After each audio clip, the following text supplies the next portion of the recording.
요한일서 1장 8절에서 10절 말씀입니다. 제가 하나님의 말씀을 봉독하겠습니다. 하나님의 말씀을 경청해 주십시오. 만일 우리가 죄가 없다고 말하면 스스로 속이고 또 진리가 우리 속에 있지 아니할 것이요. 만일 우리가 우리 죄를 자백하면 그는 미쁘시고 의로우사 우리 죄를 사하시며 우리를 모든 불의에서 깨끗하게 하실 것이요. 만일 우리가 범죄하지 아니하였다면 하나님을 거짓말하는 이로 만드는 것이니 또한 그의 말씀이 우리 속에 있지 아니하니라. 아멘. 이 말씀으로 함께 은혜를 나누겠습니다. 먼저 기도합니다. 하나님 아버지, 세상에 속한 모든 것들을 주님의 십자가 앞에 내어놓고 오직 주님의 말씀 앞에 씁니다. 완전한 용서를 계속해서 우리가 배워가고 있습니다. 들은 말씀대로 순종하며 나아가는 가운데 용서의 기쁨과 용서의 능력을 온전히 경험하는 삶 되어지게 하여 주옵소서. 이 시간에도 주님의 말씀만이 들려지게 하시고 주님께서 상한 우리의 마음을 만지시고 또 회복하시는 귀한 시간이 되어지게 하시며 부족한 사람의 죄와 허물은 십자가 보혈로 덮어주옵시고 오롯이 주님의 말씀만이 경험되게 하여 주옵소서. 말씀을 전하는 자나 듣는 자가 성령 안에서 하나 되게 하시니 감사드리오며 예수님의 이름으로 기도드립니다. 아멘. 사랑장인 고린도전서 13장은요. 하나님의 완전한 용서를 잘 보여줍니다. 특별히 5절에서 악한 것을 생각하지 않는다. 사랑은 악한 것을 생각하지 않는다. 바울은 말합니다. 이때 생각하다라고 하는 그리스어가요. 하나하나 따져보거나 다른 사람 탓으로 돌린다는 뜻입니다. 이 바울의 교리에서 이 생각한다라는 단어 로기제타이라고 하는 헬라어는 매우 중요합니다. 로마서 4장 5절을 보면 믿는 자에게는 그의 믿음을 의로 여기신다라고 표현을 하는데요. 이 위대한 선언에서 여기신다라고 하는 단어가 사실은 똑같은 단어입니다. 로마서 4장 8절에서는 똑같은 단어가 주께서 그 죄를 인정치 아니하실 사람은 복이 있도다 라고 하면서 인정하다라는 데 사용됩니다. 어떤 사람의 죄를 탓하지 않고 따지지 않고 인정하지 않는 것, 이것이 바로 하나님의 완전한 용서입니다. 이 완전한 용서를 한마디로 말을 하면요. 그 사람의 죄를 기억하지 않는 겁니다. 하나님이 보실 때 더 이상 우리에게 죄가 없습니다. 하나님께서 기억하시는 우리 죄가 없습니다. 우리가 누군가를 완전하게 용서할 때도 마찬가지입니다. 사단이 우리에게서 가장 보고 싶어하는 실패가 무엇일까요? 용서하지 않는 마음, 손가락질하는 버릇입니다. 사단이 우리를 이용하는 가장 주된 방법은 우리가 원한을 내려놓지 않고 계속 다른 사람의 잘못을 생각하게 하는 거지요. 이처럼 용서하지 않고 과거의 잘못을 기억해 두는 것은 사랑이 없는 매우 위험한 행동입니다. 사랑을 실천하는 우리는 타인의 잘못과 허물을 기억하지 말아야 할 것입니다. 저와 여러분들의 삶의 자리에서 타인의 죄와 허물을 완전히 잊어버리는 그런 은혜가 있기를 축복합니다. 그렇다면 타인의 잘못과 허물을 기억하지 않기 위해서 무엇보다도 우선적으로 실천해야 할 일이 무엇일까요? 완전한 용서의 저자 켄달 목사님은 이 놀라운 제안을 하는데요. 기억을 버리기 위한 열쇠, 완전한 용서의 열쇠는 혀를 다스리는 것이다 라고 제안합니다. 야고보서 3장 5절에서 6절 말씀입니다. 이와 같이 혀도 작은 지체로되 큰 것을 자랑하도다. 보라, 얼마나 작은 불이 얼마나 많은 나무를 태우는가. 혀는 곧 불이요 불의의 세계라. 혀는 우리 지체 중에서 온몸을 더럽히고 삶의 수레바퀴를 불사르나니 그 사르는 것이 지옥불에서 나느니라. 어떻게 이런 혀를 우리가 다스릴 수 있겠습니까? 켄달 목사님은 두 가지 방법을 제시하는데요. 그 첫 번째는 잘못한 그 사람에게 잘못을 지적하지 않기로 하는 것. 그럴 때 우리가 혀를 다스릴 수 있다는 것입니다. 두 번째는 그 사람이 없을 때 그 사람이 저지른 잘못을 지적하지 않기로 하는 것. 이것이 두 번째입니다. 결국은 똑같죠. 그 사람이 있으나 없으나 그 어떤 사람의 잘못을 지적하지 않기로 하는 것. 이때 우리는 혀를 다스릴 수가 있는 것입니다. 우리 힘으로는 어렵겠지요. 하지만 성령의 도우심을 구하며 뭔가 부정적인 말을 하고 싶을 때 그때 성령께서 나를 다스리시도록 성령께서 나를 주장하시도록 그렇게 우리가 성령의 도우심을 구하게 되면 성령의 충만한 역사를 경험하게 될 줄 믿습니다. 항상 혀를 다스리는 저와 여러분이 될 수 있기를 주의 이름으로 축복합니다. 두 번째로 타인의 잘못과 허물을 기억하지 않기 위해서 우리가 해야 할 일은요. 자신의 의로움을 생각하지 않는 겁니다. 다른 사람의 죄와 허물을 생각하지 않는다. 다른 사람의 악한 것을 생각하지 않는다. 이것과 자신의 의로움을 생각하지 않는다는 것은 필연적으로 같은 결과를 낳습니다. 타인의 악한 것을 기억하는 것과 마찬가지로 본인의 의로움을 기억하는 것은요, 생각하는 것은 하나님의 은혜를 더럽히는 일입니다. 저는 감히 이런 말을 못하겠지만 켄달 목사님이 책에서 그렇게 표현을 하고 있더라고요. 다른 사람의 악한 것을 생각하지 않는 만큼 자신의 의로움을 생각하지 않아야 됩니다. 타인의 악한 것을 기억하면서 마찬가지로 본인의 의로움을 생각하는 것은요, 똑같이 하나님의 은혜를 더럽히는 일입니다. 내가 뭐라든 이런 말을 하시는 분들이 종종 있는데요. 이 말을 하지 않는 사람이 영적 위인이랍니다. 이렇게 말하고 싶지는 않지만 이 말을 하지 않는 사람이 영적으로 성숙한 사람이지요. 사람들은 누구나 자신이 얼마나 올바른지 다른 사람이 알아주기를 바랍니다. 하지만 사랑은 악한 것뿐 아니라 의로운 일도 생각하지 않습니다. 머릿속에 확실하게 자리 잡은 의로운 일에 대한 기억이 없다면 우리가 얼마나 옳은가를 증명하기 위해 꺼낼 기억조차 없겠지요. 그러므로 타인이 잘못한 일도 본인이 잘한 일도 잊어버려야 합니다. 이것이 바울이 고린도전서 4장 3절에서 나도 나를 판단치 아니한다 말한 이유입니다. 다만 진정으로 의로운 사람이라면 언젠가는 분명 그 의로움이 증명될 것이다 믿고 묵묵히 주어진 길을 갈 뿐입니다. 저와 여러분들도 바울처럼 나도 나를 판단하지 아니하노라 타인의 잘못과 허물을 기억하지 않고 동시에 나의 의로움을 기억하지 않는 하나님의 사람 될 수 있기를 축복합니다. 세 번째로 타인의 잘못과 허물을 기억하지 않기 위해서 해야 할 일은 자신을 용서하는 일입니다. 가만히 보면요. 타인의 잘못과 허물을 기억하지 않는 것이 완전한 용서일 텐데 이 완전한 용서의 1단계는 뭐였습니까? 혀를 잘 관리하는 것이었습니다. 통제하는 것이었습니다. 이게 되는 사람은 그 다음에 다른 사람의 잘못을 용서하면서 두 번째 2단계는 자신의 의로움을 생각하지 않는 것, 자신의 의로움을 기억하지 않는 것입니다.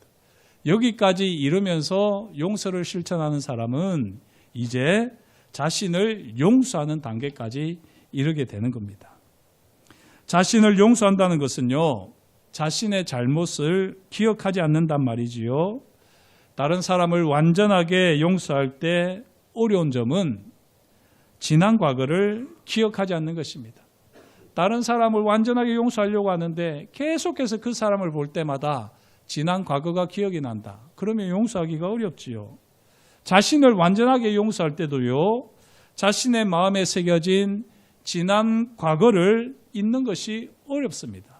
그래서 나 자신을 용서하는 일은 어쩌면 평생에 걸쳐서 해야 할 과제이기도 합니다. 자신을 용서하고자 할 때 강한 죄의식을 느끼기도 하지요. 이때 우리에게 필요한 것이 무엇일까요? 강한 죄의식이 들 때 우리는 반드시 하나님의 완전한 용서를 떠올려야 합니다. 하나님께서 우리를 왜 용서하셨을까요? 참 어떻게 보면 너무나도 당연한 질문인 것 같지만 참 어려운 질문이기도 한데 저는 감히 이것을 답을 못 드릴 텐데 켄달 목사님은 완전한 용서에서 하나님께서 왜 우리를 용서하시는지 분명하게 잘 밝히고 있습니다. 제가 한번 그대로 읽어보겠습니다. 하나님은 우리를 자유롭게 풀어주시면서 우리도 다른 사람을 자유롭게 해줄 수 있는 영광을 주십니다. 책에는 영예라고 되어 있는데 영예라는 말이 조금 어렵게 여겨져서 제가 영광으로 바꾸었습니다. 우리가 받은 용서를 다른 사람들에게 전해줄 때 우리도 똑같이 그들에게 영광을 주기를 기대하십니다. 이런 의미에서 하나님께서는요, 우리를 용서하십니다.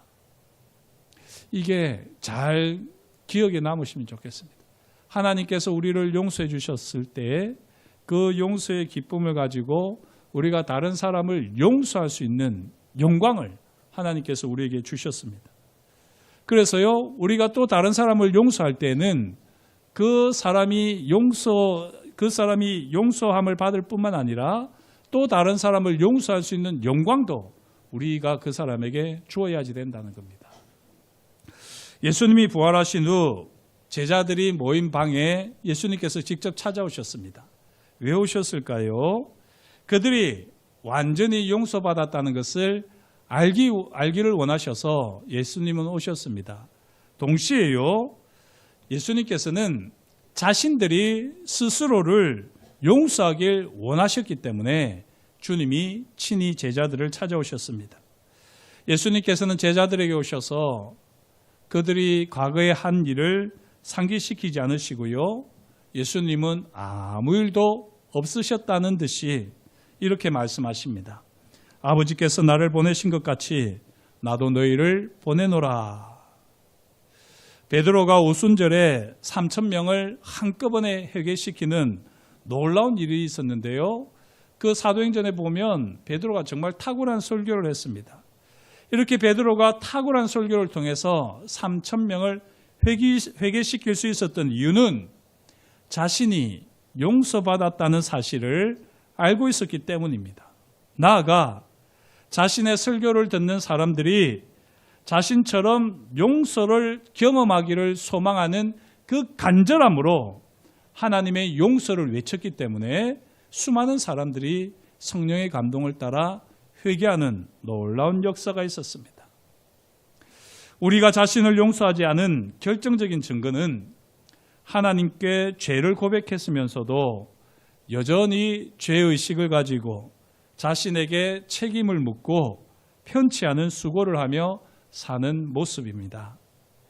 하나님께서 씻어버리신 죄에 아직도 얽매여 있으면서 하나님이 하신 일, 용서의 기쁨을 누리기를 거부합니다. 얼마나 어리석은 사람입니까? 자신을 용서하지 않은 사람은 참 불행한 사람입니다. 자신을 용서하지 않으면 사실 결코 다른 사람도 용서할 수 없습니다. 다른 사람을 용서하지 못하는 사람들은 사실은요, 자신을 너무 수치스러워해서 자기 죄의식을 억누르고 대신 다른 사람들에게 주먹을 휘두르는 것과 같습니다. 왜 자신을 용서하지 못할까요? 왜 자신을 용서하지 않을까요? 분노 때문입니다. 자기 혐오, 자신에게 분노하는 거지요.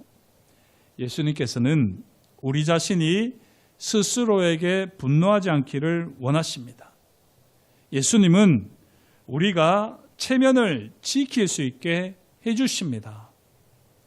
하나님은 용서받은 후 과거를 돌아보지 말라 말씀하셨습니다. 모든 것이 끝나기 전에 낭비한 세월을 찾으셔서 회복시켜 주신다 말씀하셨는데요. 그 말씀이 요엘 2장 25절에서 26절 말씀입니다. 내가 전에 너희에게 보낸 큰 군대 곧 메뚜기와 느치와 황충과 팥중이가 먹은 횟수대로 너희에게 갚아주리니 너희는 먹되 풍족히 먹고 너희에게 놀라운 일을 행하신 너희 하나님 여호와의 이름을 찬송할 것이라. 내 백성이 영원히 수치를 당하지 아니하리로다. 하나님께서 횟수대로 갚아주십니다. 내 백성이 영원히 수치를 당하지 아니하리라. 부끄러움을 당하지 아니하도록 하나님께서 우리를 용서해 주십니다. 그런데 왜 우리 자신은 용서하지 못할까요? 그 원인이 분노이기도 하지만요, 동시에 분노보다 두려움일 때가 더 많습니다. 할 수 있었는데, 그렇게 하지 않았어야지 되는데, 내가 조금만 더 수고했더라면, 내 조금만 더 노력을 했더라면, 내가 그것만 피했더라면, 이런 식으로 우리는 생각하면서요, 상실의 두려움에 빠집니다. 이미 일어난 일이 도저히 선한 일로 바뀔 수 없을 것이라는 이 두려움이 우리를 죄의식에 사로잡히게 합니다. 여기서 우리는 분별력을 가져야 합니다. 죄의식은 하나님께 지은 죄로 인한 진짜 죄의식이 있고요, 실제로는 존재하지 않는 거짓 죄의식이 있습니다. 예수님의 피는 진짜 죄의식을 씻어주십니다. 예수님의 피는 마치 그런 일이 일어나지 않은 것처럼 깨끗하게 우리의 죄를 씻어주십니다. 그리고 하나님의 영원한 공의를 충족시켜 주시지요. 하나님이 보시고 만족하시는 것은 예수님의 피, 아들의 보혈뿐입니다. 아들의 피, 예수님의 아들의 보혈, 예수님의 피를 의지해서 우리가 우리 죄를 자백하면 실제로 하나님 앞에 있는 그 모든 죄가 깨끗이 씻겨집니다. 거짓 죄의식은 무엇이죠? 죄를 자백하고 깊이 회개했지만 용서받은 것 같지 않을 때, 그때 우리 마음에 머무르는 것이 바로 거짓 죄의식입니다. 죄를 인정했으면, 죄를 하나님 앞에서 인정했으면 용서를 받아들이십시오. 나머지는 하나님께서 하실 일입니다.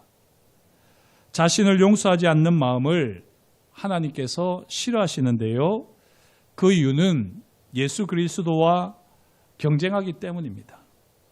용서를 받아들이지 않는 것은 우리가 우리 자신을 처벌하고 싶어하는 것 아닙니까? 스스로 양심적이라고 착각하며 죄책감에 사로잡혀 있지 마십시오. 이는 그리스도의 가장 위대한 업적 십자가 은혜를 무시하며 그리스도와 경쟁하는 것입니다. 그러므로 과거의 어리석음, 죄와 허물을 더 이상 생각지도 기억지도 마십시오. 다시 돌아보고 싶은 유혹이 생길 때마다 출입금지, 낚시금지라는 편말을 보고 이 과거로 과거되게 하십시오. 하나님은 죄가 아닌 가짜 죄를 보며 너는 죄가 없다라고 말씀하십니다. 그런데요, 우리는 아니요, 나는 죄가 있어요 라고 그렇게 말을 하는 순간 진짜 죄가 되어버립니다.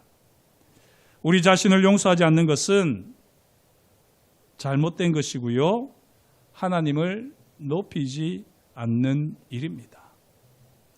두려움과 교만, 독선과 자기 연민에 빠져 가증스러운 죄의식에 사로잡히지 마시기를 주의 이름으로 축복합니다.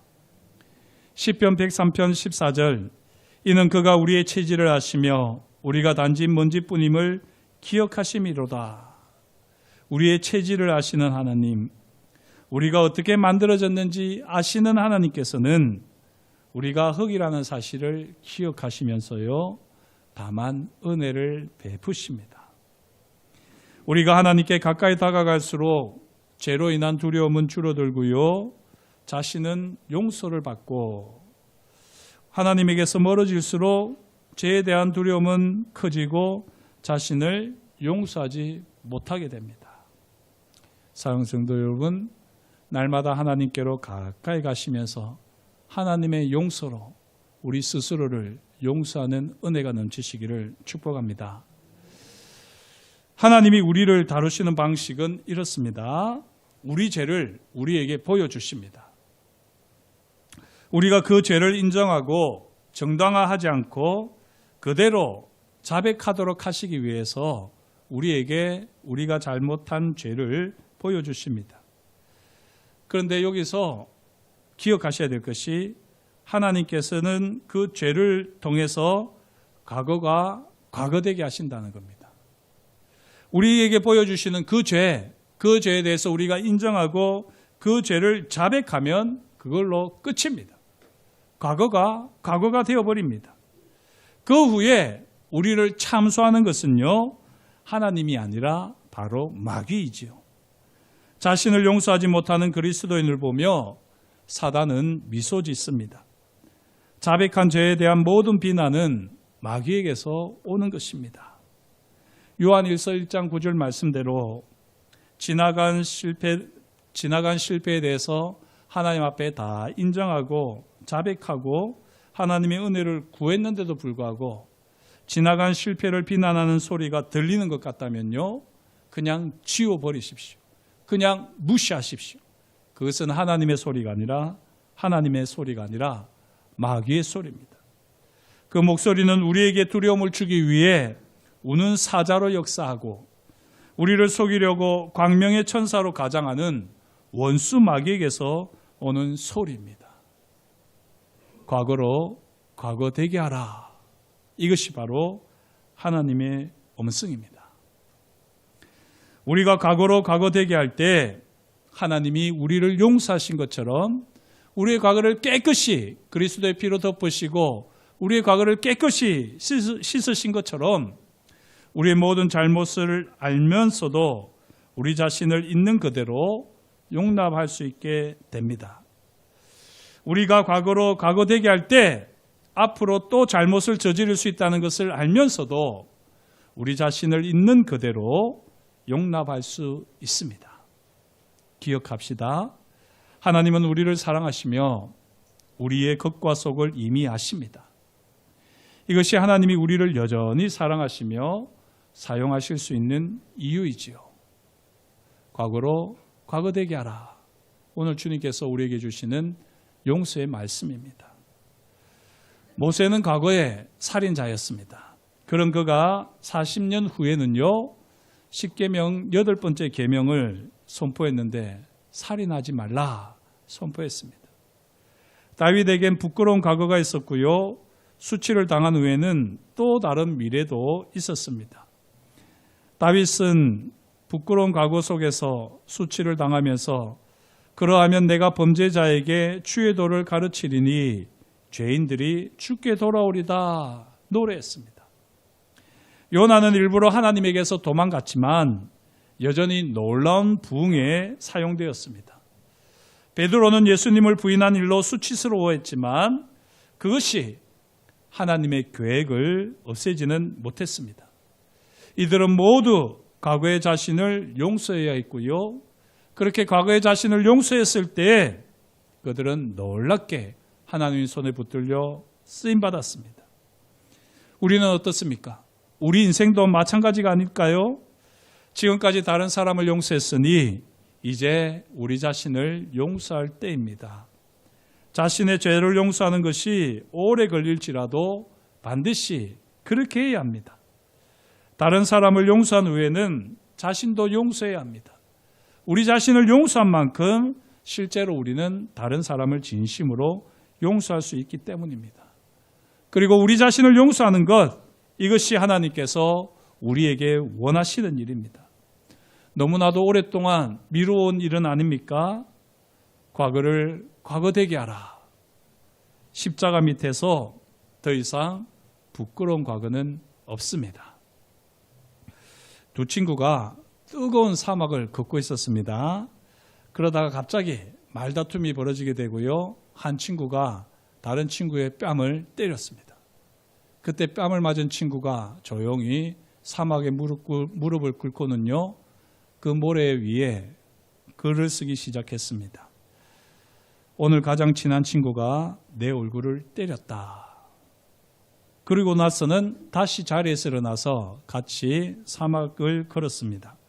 얼마 후에 푸른 오아시스에 이르게 되었는데요. 두 친구는 신이 나서 오아시스에 풍덩 뛰어들었는데 아플싸 이 뺨을 맞은 친구의 발이 그 진흙에 빠져가지고는 옴짝달싹을 못합니다. 그리고 점점 빠져들어가는 겁니다. 이때 뺨을 때린 친구가 뺨 맞은 친구를 구해줬습니다. 진흙에서 빠져나온 친구가 뾰족한 돌을 구해서는 돌에다가 뭔가를 썼습니다. 오늘 가장 친한 친구가 물에 빠져 목숨을 잃을 뻔한 나를 구해줬다. 이를 옆에서 본 친구가 놀라서 물었지요. 오늘 아침에 내가 너를 때렸을 때는 사막의 모래에 글씨를 쓰더니 조금 전에 내가 너를 구해줬을 때는 돌에다가 글을 새기는구나. 왜 그랬지? 라고 물었습니다. 친구가 대답하지요. 누군가에게 마음의 상처를 입었다면 그건 모래에 적어야 돼. 그래야 그 말이 지워지면서 용서도 가능해지지. 반대로 남에게 도움을 받았다면 그건 절대 지워져서는 안 돼. 오래오래 간직한 채 읽을 수 있어야지. 감동적인 이야기지요. 아마 우리가 살아가면서 때로는 마음의 상처로 인해서 돌에 새기고 싶은 그런 생각이 들 때도 있을 테고요. 정말 베풀어 주신 은혜가 감사해서 돌에 새기고 싶은 그런 일들도 있을 것입니다. 그런데 우리는 십자가에다가 우리의 마음의 상처를 새기고요. 또한 우리에게 베풀어 주신 고마운 일들, 감사한 일들도 십자가에 새기는 겁니다. 오직 우리에게는 십자가가 있습니다. 십자가를 힘입어서 나 자신을 용서하고 다른 사람을 용서하고 그래서 하나님의 용서의 은혜와 기쁨과 능력을 많은 사람들에게 흘려보내는 하나님의 사람 되시기를 주의 이름으로 축복합니다. 하나님 아버지, 주님께서 저희를 사랑하여 주시니 감사합니다. 하나님의 말씀을 따라 우리가 우리 자신을 용서하는 자리에 이르고 싶습니다. 다른 사람을 용서했다고 여겼지만 여전히 그 사람들의 과거가 생각날 때는 화가 나고 또 마음이 움츠러들 때가 많았는데 그 이유가 바로 우리 자신을 용서하지 못했기 때문임을 오늘 분명하게 깨닫습니다. 주님 아버지, 주님의 십자가 앞으로 나아가 우리의 과거가 과거되게 하는 은혜를 경험하게 하여 주옵소서. 주님의 십자가가 과거가 과거되게 하는 능력임을 경험하는 삶이 되어지게 하시고 우리의 삶의 자리에서 더욱더 용서의 삶을 오롯이 살아내는 하나님의 자녀 되게 하여 주옵소서. 그렇게 우리를 통하여 영광 받으실 것을 인하여 감사드리오며 예수님의 이름으로 기도드립니다. 아멘.